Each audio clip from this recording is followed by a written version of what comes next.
Forget the harps. Forget the clouds. Heaven was no sanctuary.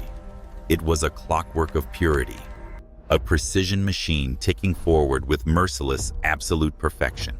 Here one corrupted thought, one fracture in obedience and eternity itself could collapse. Buried deep within this flawless system was a terrifying secret no angel dared to name: the fault in the light, a silent primal tremor in creation, whispering a prophecy across eternity that the most exalted being would one day commit the ultimate act of treason. Then God created Lucifer.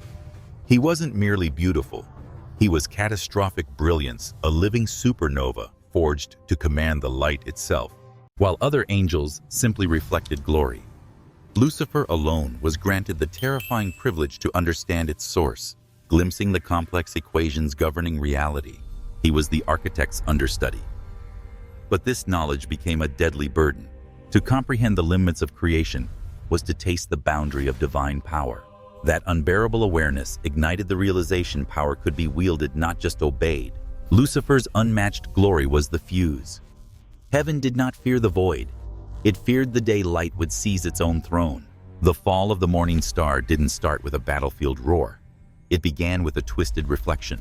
For ages, Lucifer flawlessly reflected the light of the throne, but the supreme intellect God gave him eventually turned inward, a self-consuming fire.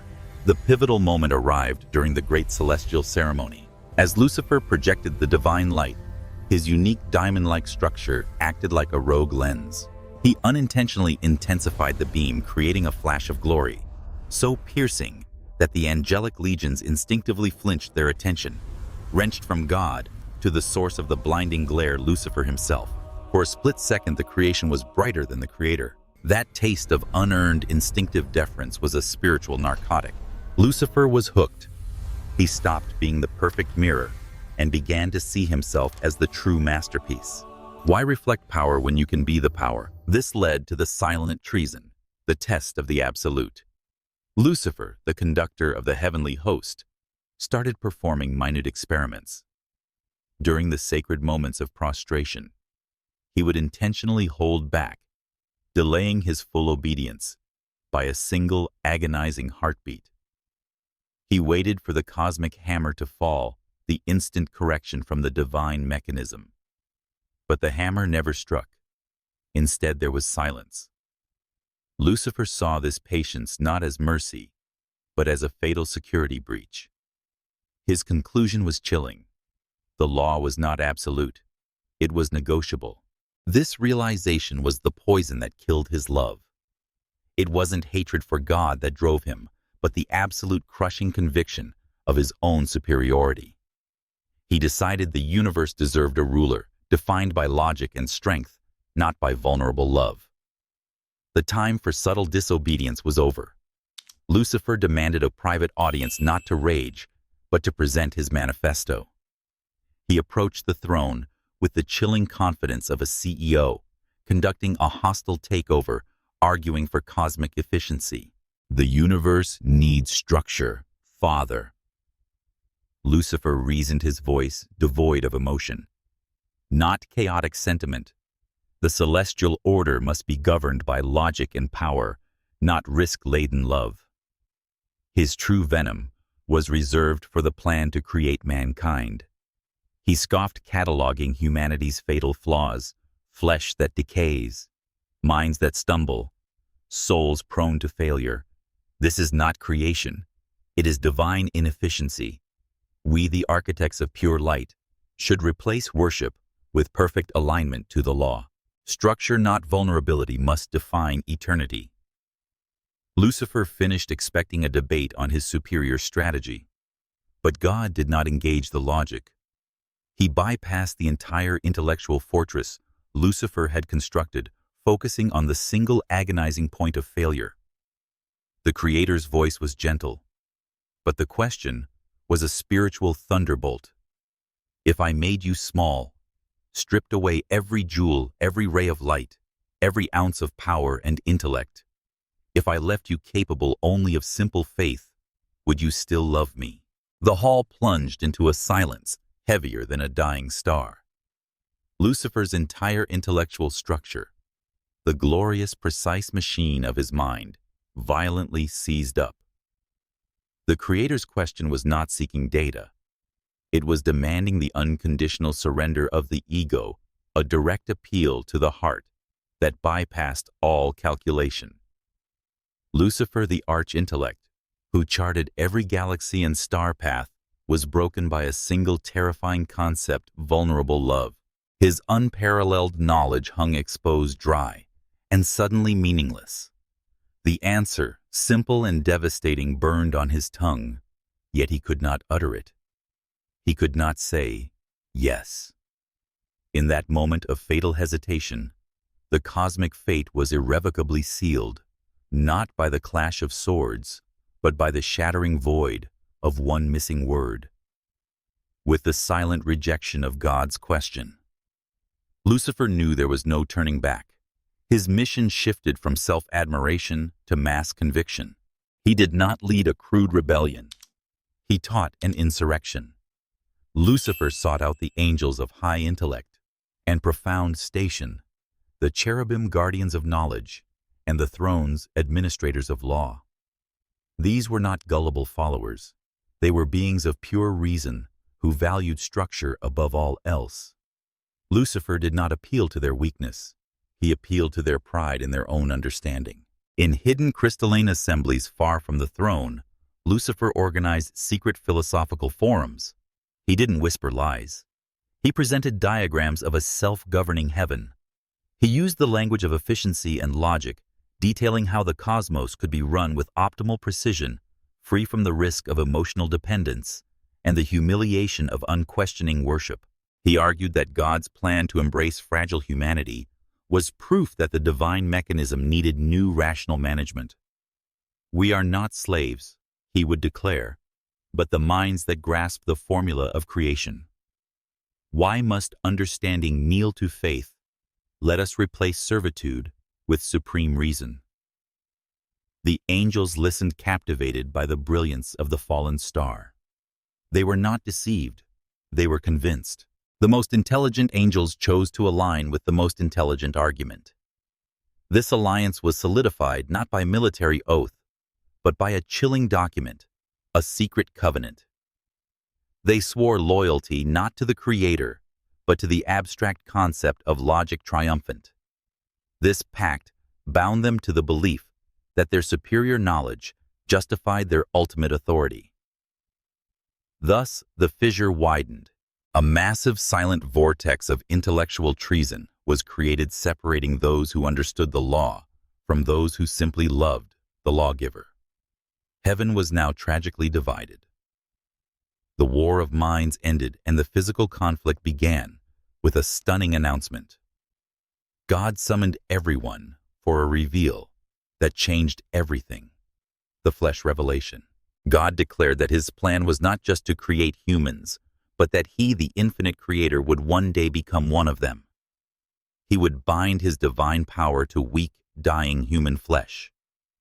For the loyal angels, this was the ultimate proof of God's limitless, humble love.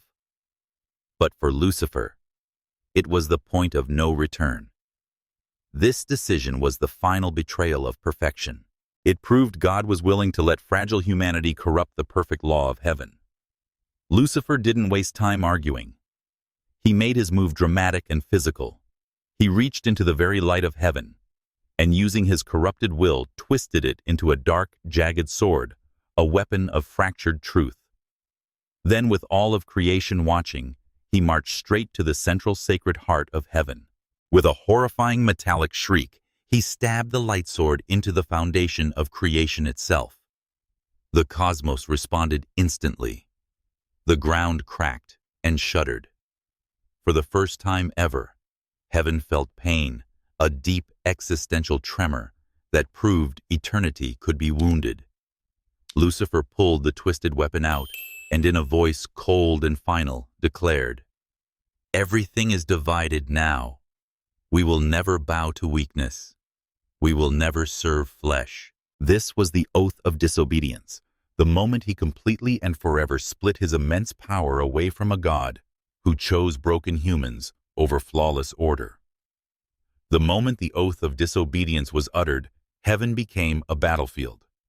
The cosmic debate between logic and love exploded into a violent, blinding war, the ultimate conflict between two kinds of light. Leading the rebels was Lucifer, radiant, yet tainted, fighting alongside 1/3 of the stars in the sky. He believed his superior numbers and his fractured light sword, forged from twisted truth, guaranteed victory. His army was fueled by the powerful, intoxicating belief in their own intellectual supremacy. But standing against this overwhelming force was the archangel Michael. Michael's presence introduced the true scale of the Creator's power. He was not a proud king. He was a living answer to Lucifer's ego. He stepped onto the battlefield as the archangel of pure obedience, a flawless, transparent channel for the divine will. He possessed no ambition of his own, making him utterly invulnerable to the same pride that consumed Lucifer. His only strength was his willingness to be used by a greater power. The clash was terrifying, a maelstrom of light versus light. Lucifer, roaring with the calculated fury of a self-crowned god, unleashed a torrent of blinding surgical strikes. His goal was not just to defeat Michael, but to dismantle the very geometry and architecture of heaven itself. Yet every precise, devastating blow, every shard of fractured light was met and effortlessly neutralized by Michael. This was the defining, crushing paradox of the war. Lucifer poured out his vast, self-claimed personal strength, believing it was infinite. Michael stood fighting only with God's borrowed, boundless authority. The rebel's strength, fueled by his own mind, was unknowingly finite and easily exhausted. But Michael's power, channeled directly from the throne, was truly without end. Michael's defense was like cosmic water, yielding, flowing, and utterly impossible to break, because he was not fighting for himself, but defending the unshakable integrity of the lawgiver. His shield was not forged of metal or light, but of absolute self-erasing loyalty. The battle ended not when Lucifer ran out of energy, but when his core philosophy failed spectacularly.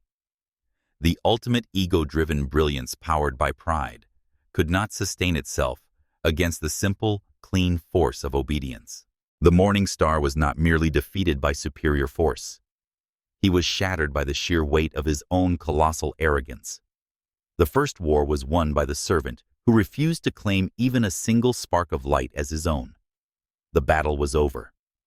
Lucifer, defeated not by strength, but by his own failed philosophy, was struck by Michael's final, resolute counter. The fractured light sword flew from his grasp. The colossal voice of the throne then echoed the final word, a cosmic tremor, expulsion. The great, terrible fall began. Lucifer, collapsing inward, was instantly cast out. His vast radiance didn't just fade, it imploded into a terrifying vortex. 1/3 of the heavenly stars, his devoted followers, were sucked down with him. Their descent was a primal scream through the ages, tearing holes in the pristine fabric of the newborn cosmos. As they fell, their forms twisted, and their perfect light curdled into shadow and malice. Lucifer, the once bright morning star, was forever consumed by the cold void of his own hatred, reborn as Satan, the eternal adversary. They were hurled into the outer darkness, ripped away from the warmth and light of the Creator. Far from heaven's order, they fell into silence and cold. But rebellion did not catch God unprepared. Before the dust of heaven had even settled, God released his response, not vengeance, but love. A final, urgent act of mercy. On a newly formed earth, he prepared a physical sanctuary, Eden, a place of life, hope, and restoration for beings far more fragile than angels' humanity. Then Michael was summoned. The commander of obedience received his final and most solemn command. He was stationed at the eastern edge of Eden. His mission was not merely to block the corrupted darkness from returning, but to do something far more painful. He was ordered to seal the way back to the tree of life. Michael lifted his two-edged sword. It ignited into living fire, twisting and roaring with divine power. With one decisive act, he drew an eternal boundary between what was lost and what was protected. He concealed the entrance. He buried the path. That unseen, ever-burning barrier became known as the Buried Gate, the first tragic monument in history. It stood guard over a small, vulnerable paradise God built for the very beings Lucifer despised. A silent witness to the terrible cost of a single proud word, no. The war in heaven was lost, but the cosmic battle raged on. Lucifer, now forever named Satan, did not merely rest in exile. The pure, cold power of his hatred began to warp the outer void, forging it into the first true hell. He was not consumed by pain, but by a freezing, rational fury. His sole mission was simple: destroy the fragile sanctuary God built and utterly corrupt the human race. From the edge of the dark, Satan and his lieutenants fixed their gaze upon Eden. They watched Adam and Eve, beings defined by their simple trust and perfect vulnerability. To the demons, the sight of these weak creatures walking freely in paradise was an unbearable insult to their intellect. They realized the final confrontation would not be fought with swords of light. It would be a silent psychological strike aimed at the weakest link, the human heart. The demons swore a new eternal covenant. If God chose love over law, they would make that love the ultimate instrument of pain. They would not attack the fortress. They would poison the innocence within. Meanwhile, Michael and the loyal armies understood that the battle had moved. The time of blinding celestial combat was replaced by a tense spiritual siege upon the earth. The buried gate stood as a grim line of separation, but also as a shining promise. Through the loyal angels, God affirmed a powerful, quiet truth. The enemy was now cunning the war, subtle, but the ultimate plan of redemption was already active. The tragic fall had simply triggered the second magnificent phase of the divine will. The stage was set for the ultimate temptation and the promise of a future champion, the one who would crush the head of the adversary. The great outbreak of evil, fueled by the seed of hatred, was now at the very gate of Eden.